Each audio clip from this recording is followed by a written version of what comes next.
Olá, olá pessoal, estamos de volta ainda para falar do assunto do momento, né? Não tem outro assunto, gente, porque realmente o que está acontecendo no Oriente Médio pode mudar completamente a geopolítica do local.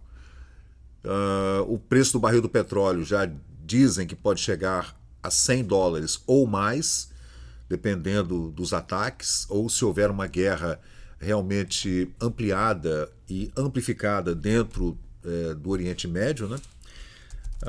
Com relação aos Emirados Árabes, ao Kuwait, o Iraque, né, também são grandes produtores de petróleo, a Arábia Saudita, claro, né? E a gente fica imaginando aqui se não está rolando negociação. Eu acredito que sim, né? Não tem como, né? Numa guerra sempre há negociação, a gente não sabe exatamente o que está rolando.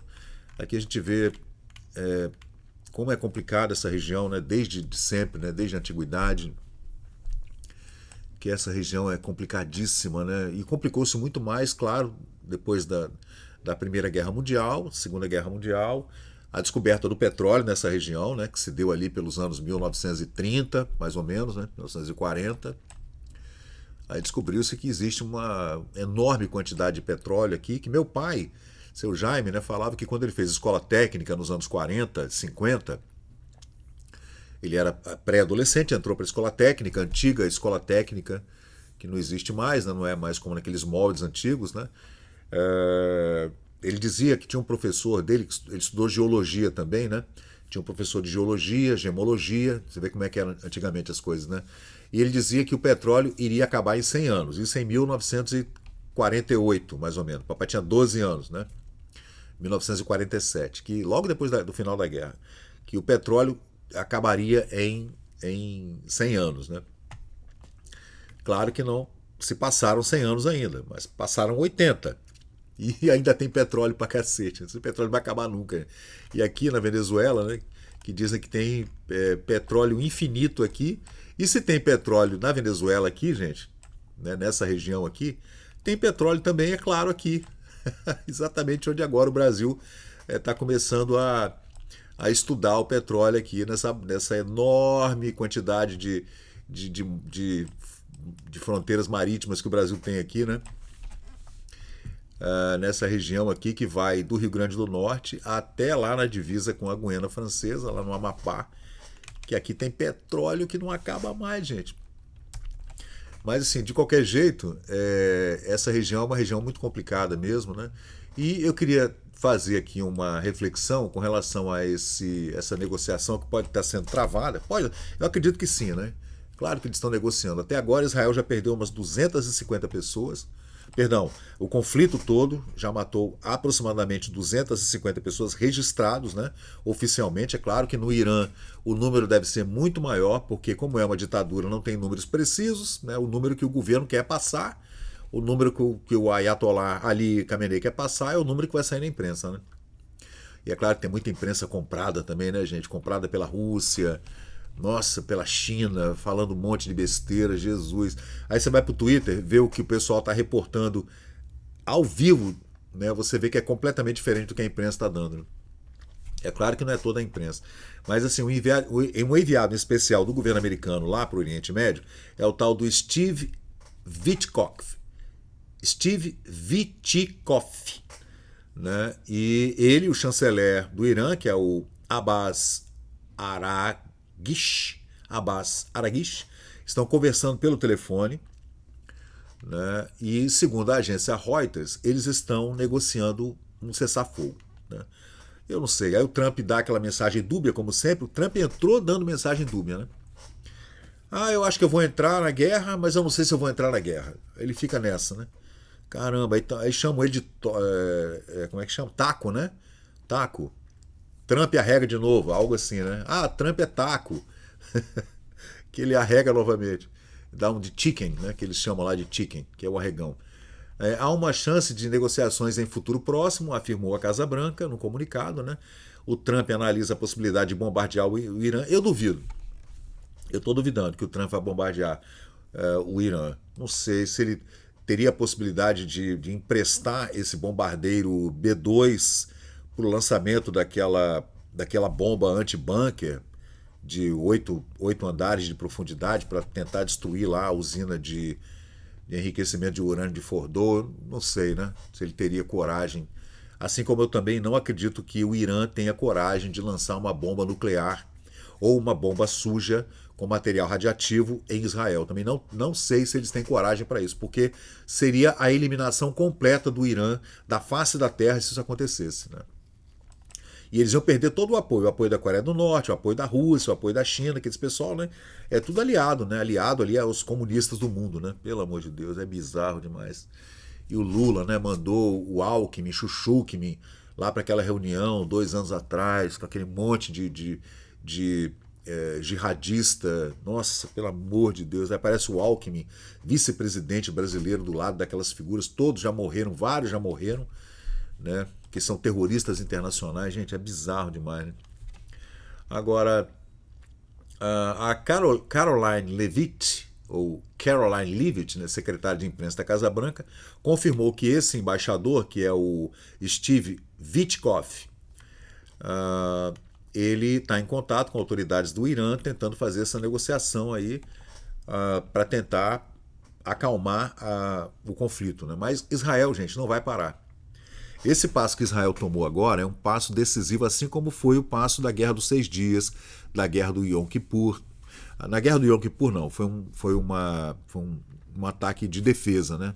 Eles tiveram que contra-atacar depois que foram atacados de surpresa durante o feriado do Yom Kippur. Foi uma covardia do Irã, né? E agora, com relação à Guerra dos 6 Dias, não.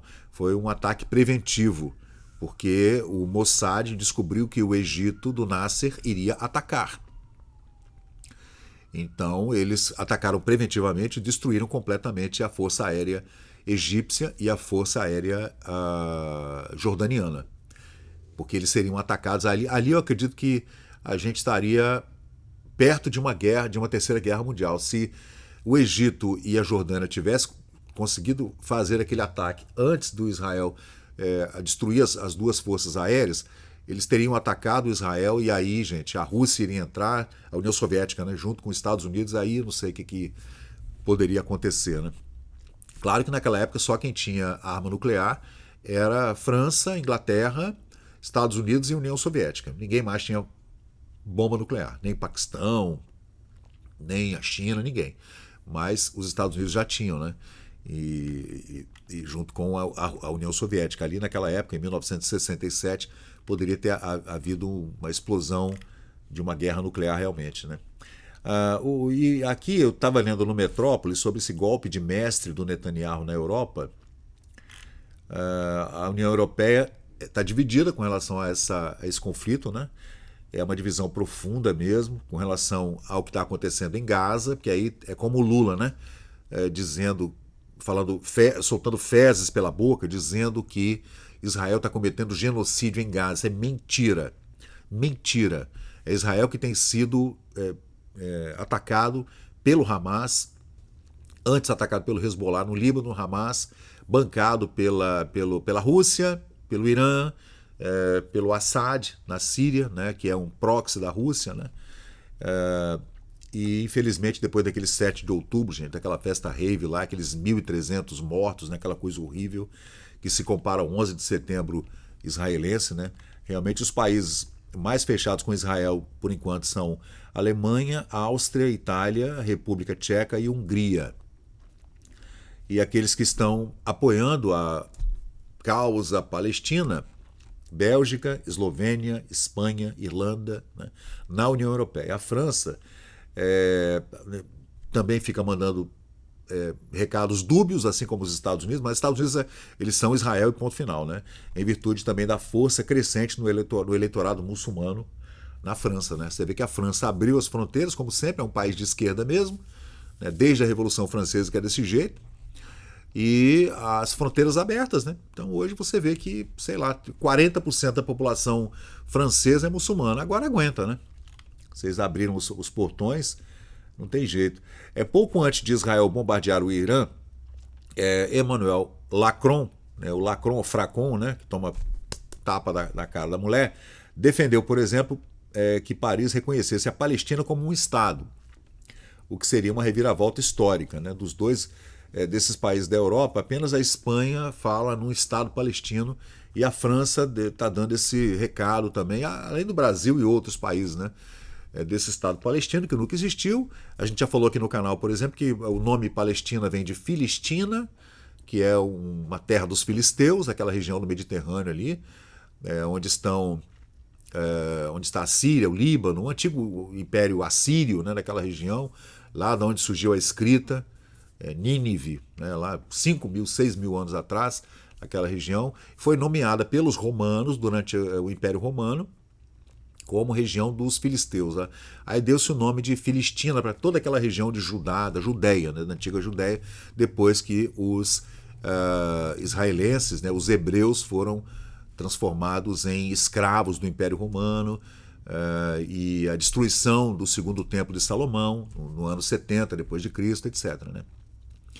Então, essa região sempre foi uma região de população hebraica, Judéia, o nome está falando, gente. Isso é mais antigo do que os alfarrábios da Bíblia, do Velho Testamento. Então não tem como questionar isso aí e dizer que aquela região não pertence aos hebreus, que são hoje os judeus, é uma imbecilidade histórica mesmo, né? Mas vamos ver, será que está tendo negociação? A questão desse vídeo é essa aqui. Será que Estados Unidos estão em negociação com o Irã para tentar parar com isso aí? Porque a ideia do Trump é fazer com que o Irã, que o Khamenei, desista de enriquecer o urânio, que o Khamenei fala que é para fins civis, para geração de energia elétrica. Lembrando que o Irã é um enorme planalto onde não há vegetação, não há rios, não tem como fazer hidrelétrica. Assim, eles têm um deserto enorme que pode fazer energia solar. Então, enormes desertos, um país gigantesco, podem muito bem fazer energia solar, mas a ideia deles não é essa, né? Não é isso que eles querem. Então, eles querem ao mesmo tempo dizer que estão fazendo energia limpa não, fazendo energia elétrica a partir da energia nuclear, mas que não é para fins militares bélicos, né? Mas não é o que a gente está vendo. Porque toda vez que há o menor conflito possível, diplomático até, o Khomeini e agora o Khamenei dizem que vamos obliterar Israel do mapa com nossas ogivas nucleares. Gente, a Israel foi lá e foi dar o jeito deles, né? E agora você vê que o Irã está de joelhos. Vamos lá, gente, vamos acompanhar. Valeu, obrigado. Então, pessoal, valeu, obrigado por acompanhar o vídeo até o final. Se você gostou desse conteúdo, deixa aí o seu like, porque isso ajuda muito o canal a crescer. Aproveita agora para se inscrever, ativar o sininho de notificações. Sua opinião e seu comentário são muito importantes para nós seguirmos melhorando aqui o nosso conteúdo. Valeu, gente, eu sou Fábio Pirajá, muito obrigado e até o próximo vídeo.